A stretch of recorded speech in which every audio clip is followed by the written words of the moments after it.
বাংলাদেশ প্রশ্নে ভারতের অবস্থান ভবিষ্যতে কি হবে তা নিয়ে যখন অনিশ্চয়তা তৈরি হয়েছে, তখন পশ্চিমা দেশ জাতিসংঘ একের পর এক তাদের পূর্ণ সমর্থনের কথা ঘোষণা করছে। একটা পরিস্থিতি ছিল যেখানে ভারতের গণমাধ্যমগুলি বলার চেষ্টা করছে যে বর্তমান যে অন্তর্বর্তী সরকার প্রফেসর ইউনূসের নেতৃত্বে সেটি তো নির্বাচিত না, এবং শেখ হাসিনাই হচ্ছে নির্বাচিত প্রতিনিধি, নির্বাচিত প্রধানমন্ত্রী। তাকে উৎখাত করা হয়েছে এক ধরনের সাম্প্রদায়িক উস্কানিতে, এরকম একটি ধারণা তৈরি করার চেষ্টা করছে। সুতরাং এই কারণে বলা হচ্ছে যে যেহেতু নির্বাচনের মধ্যে নির্বাচিত প্রধানমন্ত্রী শেখ হাসিনা, সুতরাং ভারত তার পাশে থাকবে।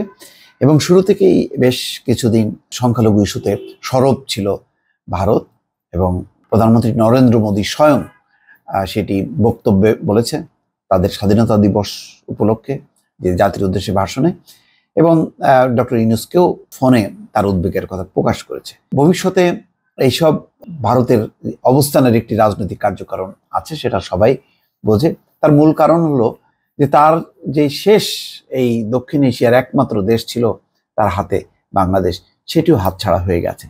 ফলে এটির যন্ত্রণা, শেখ হাসিনা ক্ষমতাচ্যুত হলো সেটি বড় কথা না। শেখ হাসিনার পরিবর্তে যদি শেখ রেহানা বা আওয়ামী লীগের কেউ থাকতো তাহলে কিন্তু এতটা বেদনা ভারতের হতো না। এখন শেখ হাসিনা শুধু যায়নি, একসঙ্গে বাংলাদেশও তার হাত ছাড়া হয়েছে।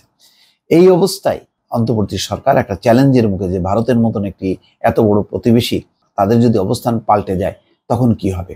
কিন্তু এখন দেখা যাচ্ছে প্রতিদিন একের পর এক ধরনের সার্টিফিকেট দিচ্ছে পশ্চিমা দেশ এবং বিশ্বের অন্যান্য দুনিয়া।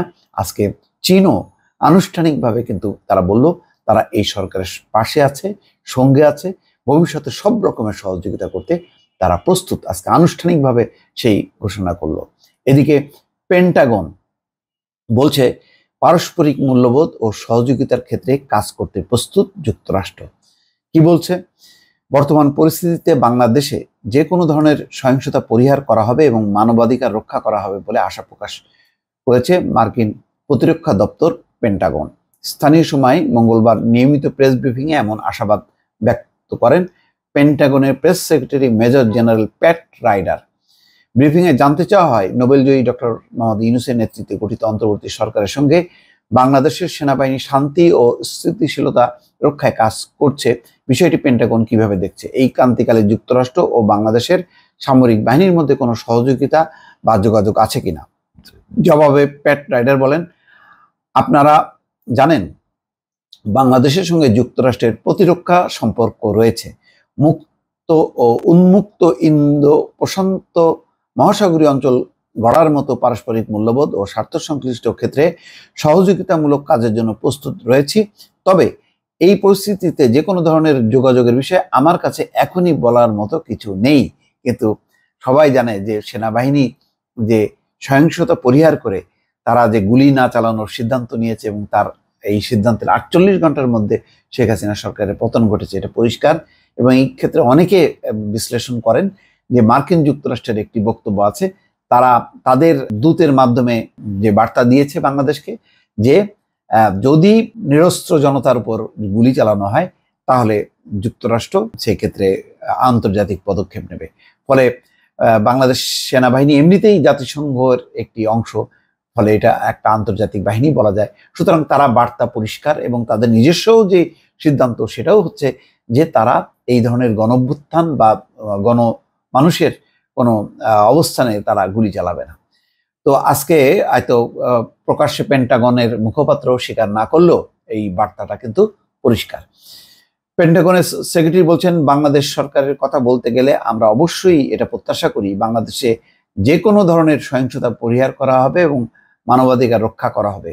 বৃহত্তর পরিসরে বাংলাদেশ যুক্তরাষ্ট্র বাংলাদেশের সম্পর্কের বিষয়ে কিছু জানার থাকলে মার্কিন পররাষ্ট্র দপ্তরের সঙ্গে যোগাযোগের পরামর্শ দেন মেজর জেনারেল প্যাট রাইডার। অর্থাৎ তারা তাদের সীমিত অবস্থান থেকে বলছেন যে ভবিষ্যতে বাংলাদেশের সঙ্গে বর্তমানে কি ধরনের সামরিক সহযোগিতা আছে এবং ভবিষ্যতে কি ধরনের থাকবে সেটির একটি ধারণা তারা দিয়েছে। এবং একই সঙ্গে বার্তা পরিষ্কার যে বাংলাদেশের সাথে পেন্টাগন অর্থাৎ মার্কিন যুক্তরাষ্ট্র খুব ঘনিষ্ঠভাবে থাকবে, সহযোগিতা করবে, এবং পরবর্তী যে রাজনৈতিক উত্তরণের ক্ষেত্রে তাদের পক্ষ থেকে যথাসম্ভব যা যা করণীয় সেগুলো তারা করবে। দর্শক ভালো থাকবেন, আল্লাহ হাফেজ।